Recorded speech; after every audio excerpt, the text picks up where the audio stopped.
இன்றைக்கி என்னோடய வீட்டு தோட்டத்தோட அப்டேட்டில் என்ன பார்க்க போகிறோம் அப்படின்னா, இப்படி மல்டி பெட்டல்ஸில் பூத்திருக்கக்கூடிய இந்த ரெயின் லில்லியோட பூவை தான்.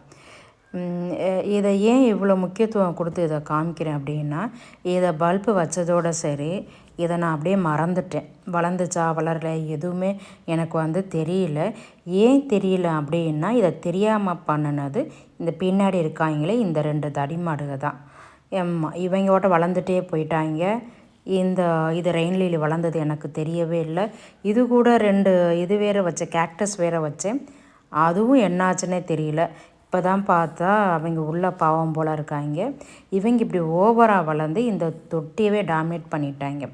அதனால் இதுக்குள்ளே இருந்த இந்த ரெயின் லில்லி தெரியாமே போயிடுச்சு. ஆனால் ஒரு திடீர் சந்தோஷம் டக்குன்னு பார்த்தோன்னே.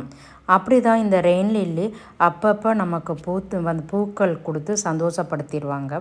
அதுக்கப்புறம் என்னோடய வீட்டு தோட்டத்தில் நிறைய செடிகள் ரீபாட் பண்ணாமே இருந்தது. நர்சரியிலேருந்து வாங்கிட்டு வந்தேன். அதை எல்லாமே இன்றைக்கி ஓரளவுக்கு ரீபாட் பண்ணிட்டேன். அதில் ஃபஸ்ட்டு என்ன ரீபாட் பண்ண போகிறேன் அப்படின்னா, இந்த 10 அடுக்கு மல்லி. நான் ரொம்ப நாளாக ஆசைப்பட்டு வாங்கணும்னு நினச்சிக்கிட்டு இருந்தது. நம்மளோட வீட்டு தோட்டத்தில் இருக்கணும்னு நினச்ச ஒரு பிளான்ட்டு. அதையும் வாங்கிட்டு மாதக்கணக்காக பேக்கெட்டை விட்டு பிரிக்காமையே வச்சுட்டேன். இன்றைக்கி ஒரு வழியாக அதை பிரித்து வச்சாச்சு. அப்புறம் பார்த்தா ஒரு கலேடியம் வச்சுருந்த தொட்டியில் கலேடியத்தையே காணும். அது இல்லாமல் மற்ற செடிகள் தான் இருந்தது. சரி, அந்த கலேடியம் இருக்கா என்னன்னு போய் பார்ப்போன்னு பார்த்தா லக்கிலி அந்த கலேடியம் இருக்குது. இந்த கலேடியமும் ஏன் தெரியாமல் போச்சு அப்படின்னா, இந்த கலேடியத்தோட தொட்டியோட ஊட கொண்டு 2-3 நான் எணுக்குகள் கொண்டு ஊண்டி வச்சேன். அது என்னென்னா ஜிங்கோனியம் ஒன்று செடி கட் பண்ணுறப்ப ஒரே ஒரு இனுக்கு வந்துருச்சு. நமக்கு தான் எப்போவுமே எதையுமே தூக்கி போட மனசு வராது. அதனால் அதை கொண்டு அதில் ஊண்டி வச்சா அந்த தொட்டி ஃபுல்லாகவே ஜிங்கோனியமே வளர்ந்து இந்த கலேடியம் இருக்கிறதே தெரியல.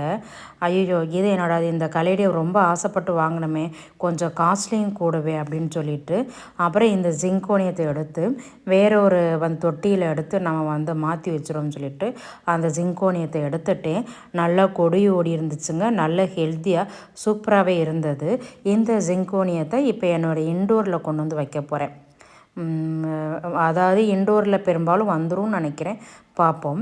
அதுக்கப்புறம் இந்த தொட்டியில் இன்னொரு செடி ஒன்று வச்சுருந்தேன். அது ஒரு இதுதான் போத்தோஸ் வெரைட்டி தான். அதுவும் அப்படி தான். சென்னையில் ஒரு ஹோட்டலில் தங்கியிருந்தப்போ அந்த ஹோட்டலில் இருந்து ஒரே ஒரு இனுக்கு தான் கொண்டு வந்து வச்சுருந்தேன். அதையும் இப்படி தான் நான் பேக் அவுட்டு எடுக்கவே இல்லை. 2 நாளாச்சு 3 நாளாச்சு. அதுக்கப்புறம் தான் பார்த்தா அதை உள்ளே கொண்டு வந்து வச்சு அப்போ அதுவும் நல்லா தளைஞ்சு வந்துருச்சு. பார்த்திங்களா, அவங்களையும் இன்றைக்கி வேறு ஒரு தொட்டியில் இதை மாற்றி வைக்கணும். நல்லா அந்த போத்தோஸ் எப்படின்னா ஒரு டார்க் க்ரீனில் சூப்பராகவே இருந்தது. அவங்க இப்போ நல்லாவே தளைஞ்சிட்டாங்க. அவங்களையும் இந்த வேற ஒரு தொட்டியில் எடுத்து வைக்கணும். இப்போ நீங்கள் பார்த்துக்கிட்டு இருக்கீங்க பார்த்தீங்களா, அந்த போத்தோஸ் தான். இப்போ அது ஒரு வழியாக இந்த கலேடியத்தை நான் ரெக்கவர் பண்ணி கொண்டு வந்துட்டேன்.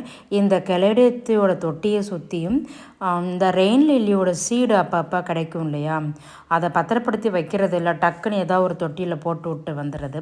அப்படி போட்டிருப்பேன் போலருக்கு. அதில் 2 ரெயின் லில்லி வேறு முளைச்சிட்ருக்கு. அவங்களும் பூத்தாதான் அது என்ன வெரைட்டின்னு தெரியும். அதையும் தனிப்படுத்தி எடுத்து வைக்கணும். இப்போ இந்த கலேடியத்தோட தொட்டியில் இப்போ எக்ஸஸாக என்ன இருக்குன்னா அந்த 2 ரெயின் லில்லி பல்ப் மட்டும்தான் இருக்குது. இதை எடுக்கவும் தாங்க புது லீஃப் வர்றதே தெரியுது. நம்ம இப்படி தான் சில நேரம் நம்ம தொட்டிகளில் என்ன இருக்குதுன்னு கண்டுக்கிறாமல் விட்டுட்டோம்னா இருக்கிற செடி போயிடும், இல்லாத செடி நல்லா வளர்ந்து வந்துடும். அதே மாதிரி தான் அடுத்த தொட்டியில் என்ன இருக்குதுன்னு பார்த்தா எக்ஸ்மஸ் கலேடியத்துலேருந்து புதிய சூட்ஸ் எதுவும் வரவே இல்லை. என்ன ரீசன் பார்த்தா அங்கேயும் அப்படி தான் ஏகப்பட்ட செடிகள் வளர்ந்துருந்தது. என்ன செடிகள் அப்படின்னா, என்னோடய வீட்டு தோட்டத்தோட ஒரு பெரிய டிஸ்அட்வான்டேஜே என்னென்னா, எங்கே பார்த்தாலும் விதைகள் விழுந்து அந்த எல்லோ கலர் செம்பருத்தி பூ, எல்லோ கலருங்கிற இது இருக்குது பார்த்தீங்களா, சாரி சங்குப்பூ அது எங்கே பார்த்தாலும் வந்து விழுந்து முளைச்சிரும். அப்படி ஒரு பெரிய சங்குப்பூ வந்து அந்த தொட்டியில் முளைச்சிருந்தனால அதனால் புதிய சூட்ஸ் எல்லாம் விட்டு வரவே முடியல. ஏன்னா நிறைய நிழல் இருந்தால் வந்து வராது பாருங்கள் அது மாதிரி. அதனால் அந்த செடியும் கொஞ்சம் ட்ரிம் பண்ணி விட்டுட்டு இந்த மாதிரியான கொஞ்சம் வேலைகள் எல்லாம் இன்றைக்கி என்னோடய வீட்டு தோட்டத்தில் வந்து பார்த்தேங்க. இந்த மாதிரி ஒரு நாளைக்கு ஒரு தடவையோ அட்லீஸ்ட் வாரத்துக்கு 2 தடவையாவது நம்ம பார்த்தா தான் நம்ம வந்து செடிகளை வந்து கொஞ்சமாவது இம்ப்ரூவ் பண்ணி கொண்டுட்டு வர முடியும். இல்லாட்டினா நம்ம அந்த தொட்டியில் செடி வச்சுருப்போம்னு நினப்போம், ஆனால் அந்த செடியே இருக்காது. அதை தான் நம்ம அது எப்படி இருக்குதுன்னு கூட பார்க்க விட்டுட்டோம்னா போயிடும்.